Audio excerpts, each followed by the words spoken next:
उन्होंने कहा कि तमाम चीज़ें आइन और कानून के मुताबिक चलनी चाहिए और मैं ख़ुद को आइन और कानून का पाबंद समझता हूँ। मैंने जो हलफ उठाया है मैं उसका पाबंद हूँ। इसके साथ साथ जस्टिस काजी फैज़ ईसा ने अटारनी जनरल को जो है वो जजेस के हलफ से मुतल्लिक़ भी आगाह किया और आखिर में जस्टिस काजी फैज़ ईसा का यही कहना था कि मेरा इस बेंच पर उसकी तश्कील पर एतराज़ है और मैं इस बेंच में नहीं बैठ सकता। तो ये अब तक की जो है वो बड़ी खबर है। जी, ये बताइएगा कि अब जबकि बेंच जो है वो टूट चुका है तो नया बेंच कब तक तश्कील दिए जाने का इम्कान है?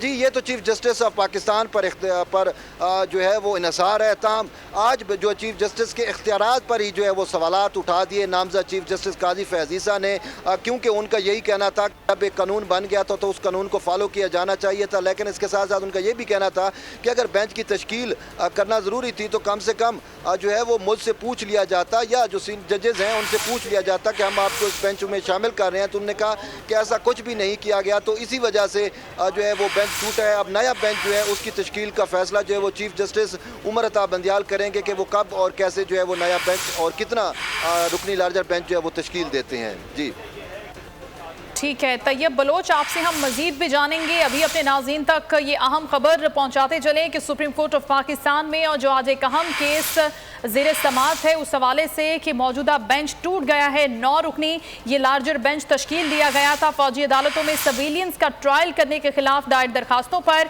जिसमें चीफ जस्टिस उमर अता बंदियाल की सरबराही में ये 9 रुकनी लार्जर बेंच अब टूट चुका है। ये दरखास्तें जो दायर की गई थी जिन पर आज समाअत हो रही थी वो साबिक चीफ जस्टिस जवाद एस खाजा, एतजाज एहसन और दीगर की जानिब से दायर की गई थी और जो तश्कील दिए जाने वाला लार्जर बेंच था उसमें नामजद chief justice, justice Qazi Faez Isa, justice Sardar Tariq Masood, justice Ijazul Ahsan, justice Mansoor Ali Shah, justice Munib Akhtar, justice Yahya Afridi, justice Mujahid Naqvi और जस्टिस आयशा मलिक शामिल थी। लेकिन अब ये बेंच टूट चुका है और जस्टिस काजी फैज़ ईसा की जानिब से अहम रिमार्क्स भी दिए गए हैं। उन्होंने कहा है कि पता तो चले कि बेंच बनाने का इख्तियार किसका है।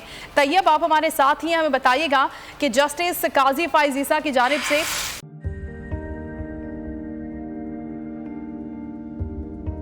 कैसे कैसे सितारे डूब गए, खूबसूरत नजारे डूब गए, ख्वाबों के सभी किनारे छूट गए, गमजदा दुख के मारे डूब गए।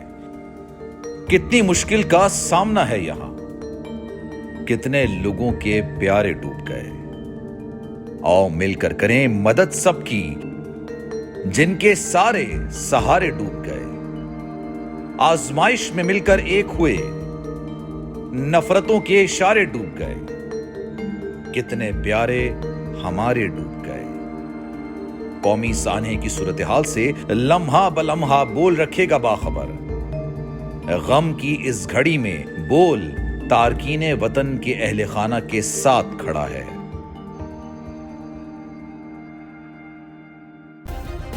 सब्सक्राइब करें और बेल दबाएं ताकि कोई खबर रह न जाए।